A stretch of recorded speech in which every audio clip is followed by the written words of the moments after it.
Being with us today. I'm John Fry, president of the university, and it is a moment.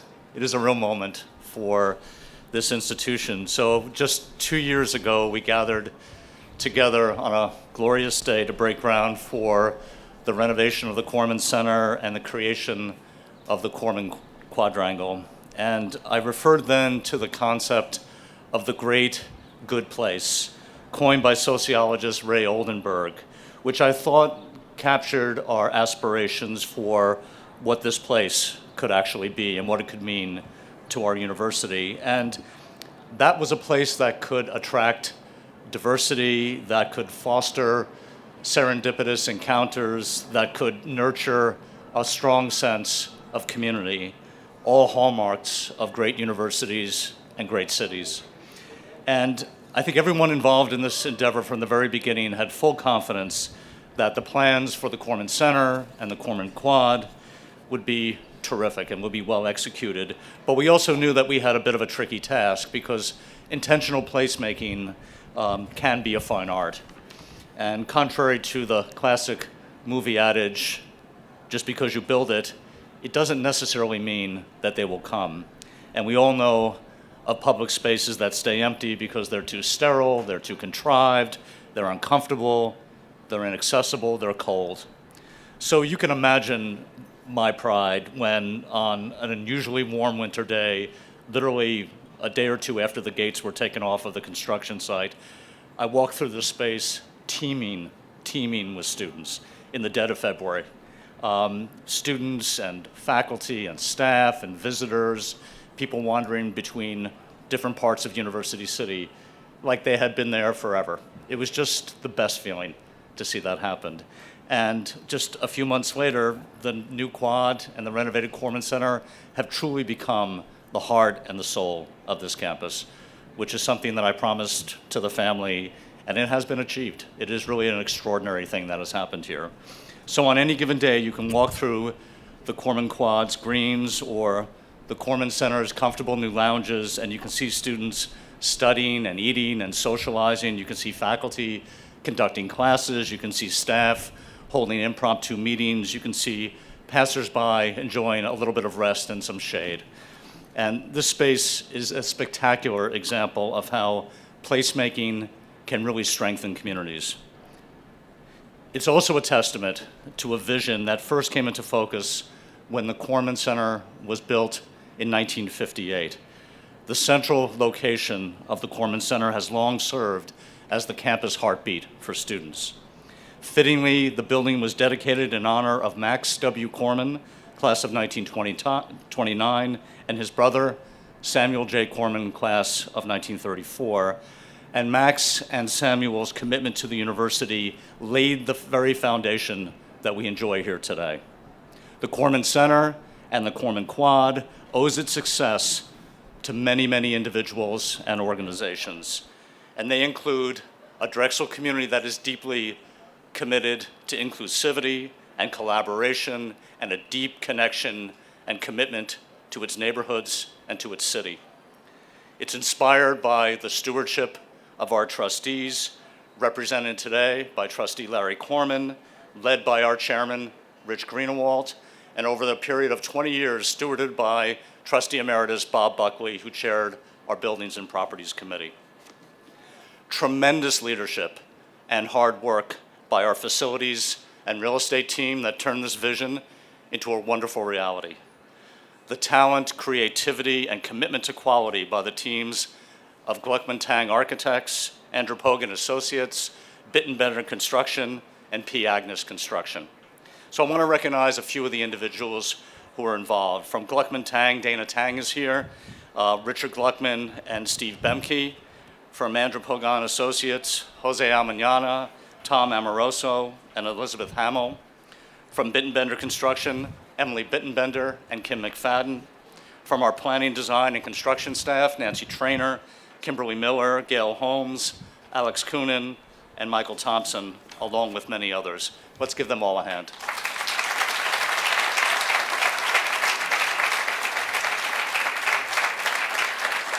It's really, really extraordinary work.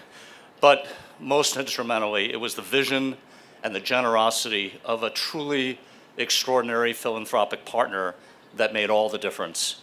The Hyman Korman Family Foundation, led by Bert, Leonard, and Steve Korman.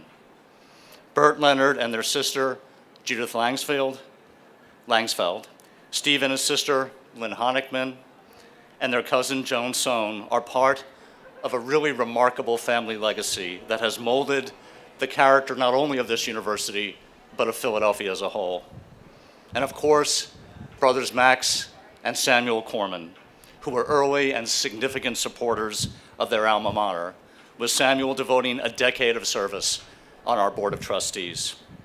They formed their foundation with their father, Hyman, and sister, Sarah Moss, in 1946, and the Korman Center was named in Max and Samuel's honor. Since then, 3 more generations of Kormans have continued to enrich this university as alumni, as students, as trustees, as advisors, and as philanthropists. And over the years, the family has fueled excellence in so many areas at Drexel, including our College of Medicine, our Westfall College of Media Arts and Design, the LeBeau College of Business, Drexel Hillel, and many more. So I want to welcome all of the members of the Korman family for being here. I think our last count was at 27. They travel as a big pack together. It's a big, happy, loving family. I feel so proud and grateful to be associated with them. Let's make sure we give them a huge hand.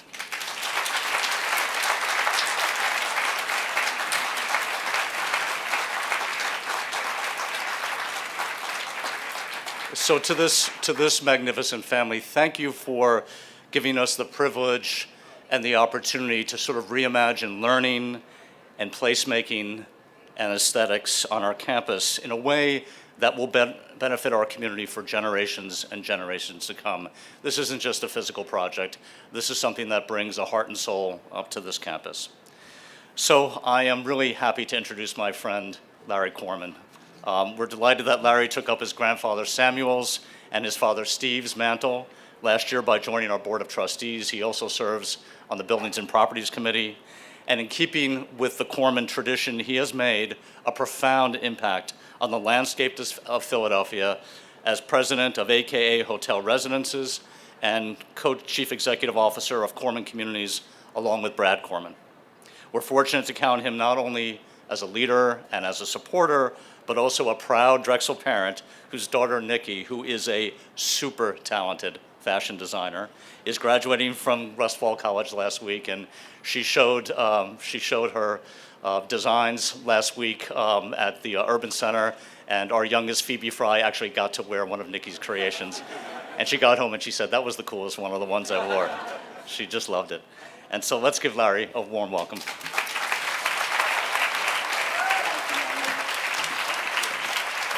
Thank you, John.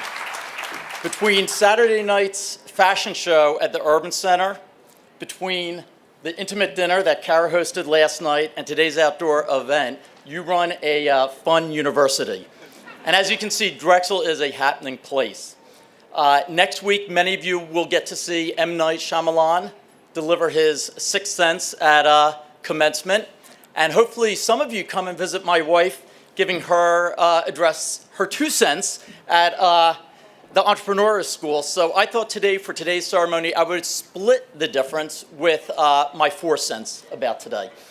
First, as a grandson, extremely proud of my grandfather and his brother Max for working hard during the day, coming to Drexel at night, graduating with architecture and engineering degrees, and for Sam to leave this building behind as part of his legacy, having adored and respected his brother and losing him too early.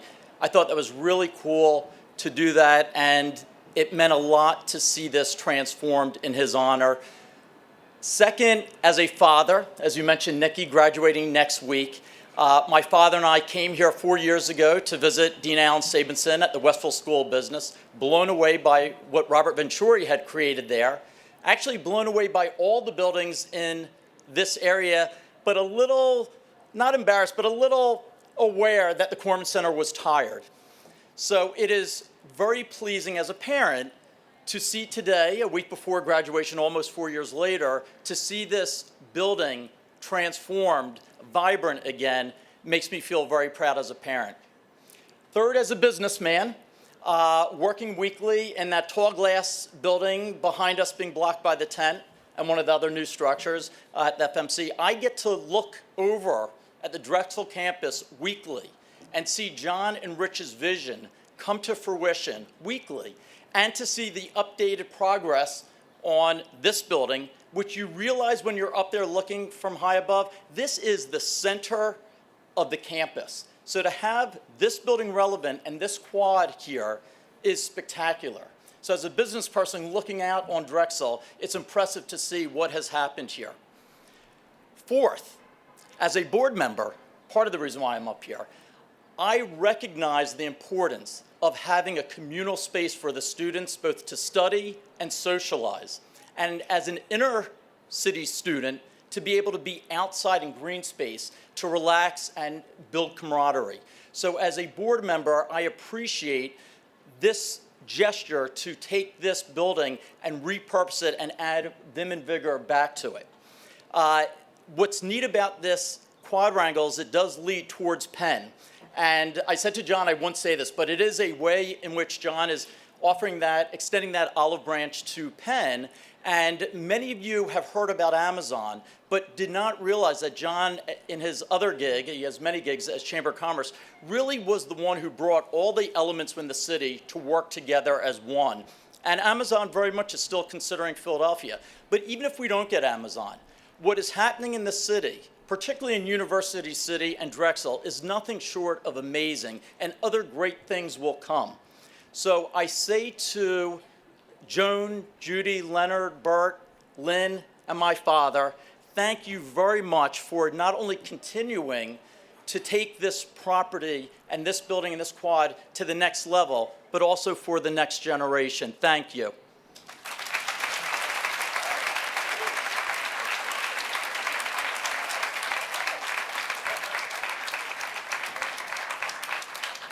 Pretty good 4 sentences there. That's terrific. So I am really proud and excited to introduce to you our new Undergraduate Student Association Government President, Tammy Callanan. I've worked with Tammy over the last year. She is the perfect person to represent the student body. I know how much you appreciate this, what the Korman family has done, and I ask you to bring greetings from our students.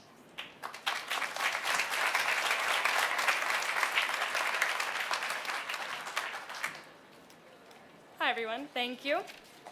First off, I would like to thank you all for welcoming me here as the Undergraduate Student Government Association Student Body President. Sorry, I was Vice President last year. It is an honor. This fall, I will be entering my 4th year out of 5 as a business and engineering student in the LeBeau College of Business.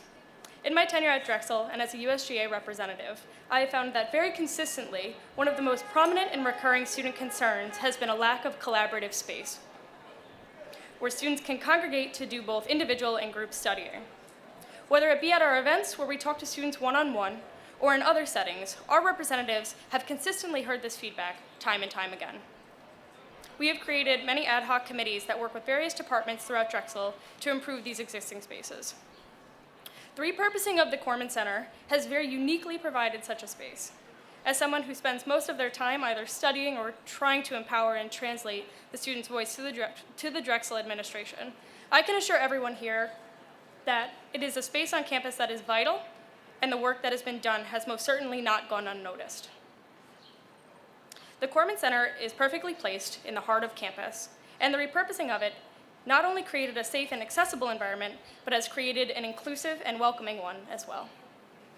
As a personal anecdote, after the Korman opening, I wandered in and really couldn't have imagined the amount of time I would be spending there for the rest of the term. Coming up on finals week of that term, I found myself in the Korman Center more than I was home. I spent many hours there.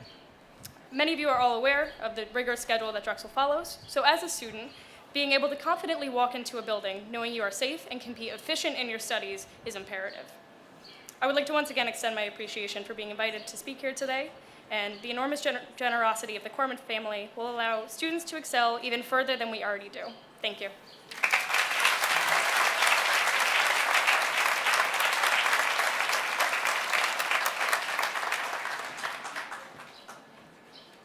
Tammy, that was great. Thank you so much.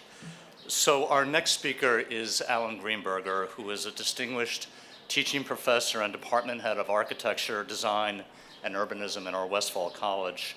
Alan is also a fellow in our Lindy Institute for Urban Innovation.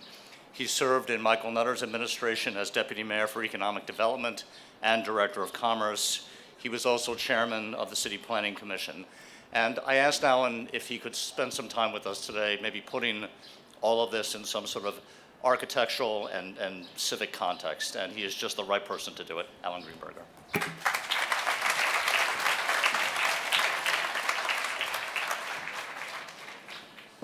Hello, everybody, and good afternoon. Thank you, John. If I had known I was going to get such a nice introduction, I might have thought about something more profound here. But I think, so John did ask me to speak on that subject, and I thought about, well, where do you start? And here's where you start. A major campus like Drexel is actually the size of a neighborhood in this city. I mean, think about it. It is the size of a full neighborhood. And like any neighborhood, it has the equivalent of houses on the street. It has parks, it has public squares, it has commercial centers. It has all those pieces. Now, I've spent, what John didn't tell you, is that I've spent a lot of time in this neighborhood. I started teaching here as an adjunct in 1978. And I taught here for 30 years, all the while practicing architecture, and then for the previous 8 years, as John mentioned, before joining this community full-time, I was the city's deputy mayor for planning and economic development, and I spent time here from that point of view as well. So for much of that time, you know, really decades, our neighborhood here wasn't all that good a neighborhood. It was a neighborhood that you wanted to get through, not hang around in. There wasn't much life on the street. There were blank-walled buildings with service driveways. We were a little short on amenities, but probably the most sort of critical thing one could say is that we just didn't present a very inviting face to our neighbors, whether the neighbors were our friends over there or our neighbors who live over here. But in the past dozen years, we have steadily made our neighborhood a lot better. We have better buildings with connections to the street. Just go over to Chestnut Street, right over there, and you find an extraordinary urbanity that just wasn't here for decades. And it's so good that our friends from Penn do come over and partake in that urbanity with regularity. We have, yeah, there you go. We have great urban amenities now. We do have parks, benches, greenery, eateries, Adirondack chairs.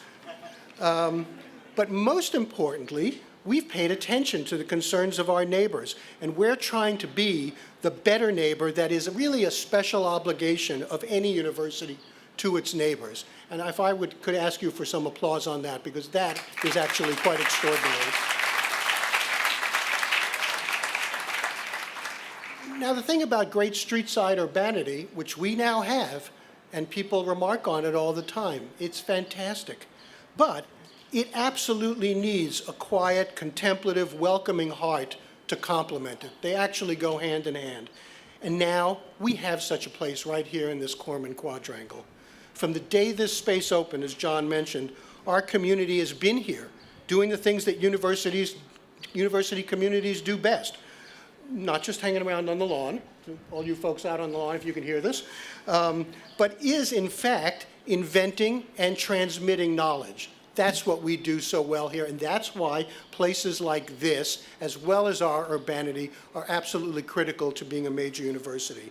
This space and the building behind me are outstanding. In fact, I would even say essential additions to an even greater university that has evolved under President Fry. And if we could give him a round of applause for that.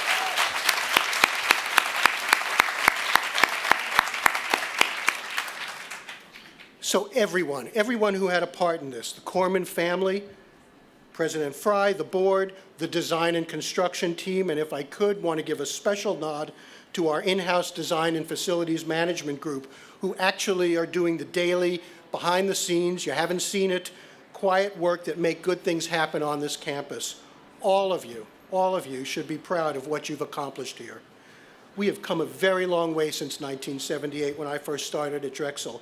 And if I could paraphrase my former boss, Michael Nutter, who in this case was speaking of Philadelphia, if you haven't been to Drexel in the last 10 years, you haven't been to Drexel. Congratulations to all, and thank you.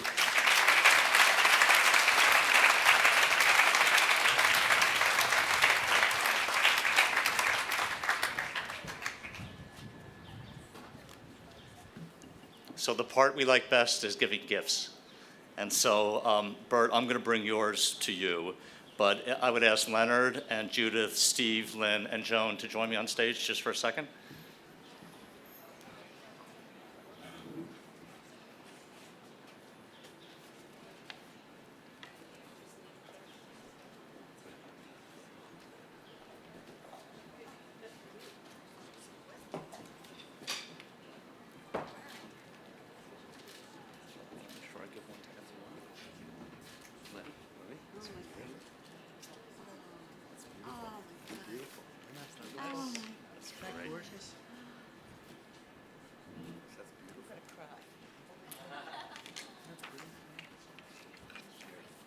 My dad.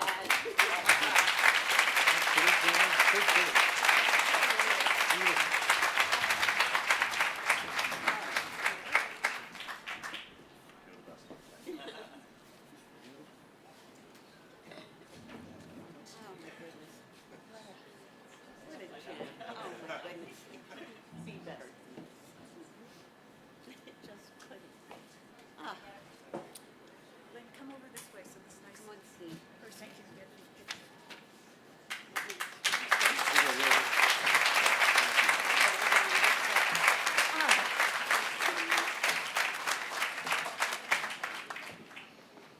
So this is just an example of the power of purposeful and sustained philanthropy and deep service to your community.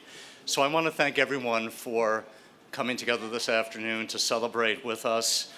We're so proud of these beautiful new improvements to our campus. We're so proud and gratified to honor the generosity of the Hyman Korman Family Foundation. We're so grateful to have this opportunity to rededicate the Korman Center and officially dedicate the Korman Quad, and especially to my friends Bert, Leonard, and Steve. Thank you for what you did. Thank you for that lunch a couple of years ago where we sat down and had a chat, and the chat resulted in the rest of this. It's just an unbelievable partnership and an even better friendship. And so I thank everyone here today. We have a nice reception planned for you right out on the quad, and enjoy everything. Thank you.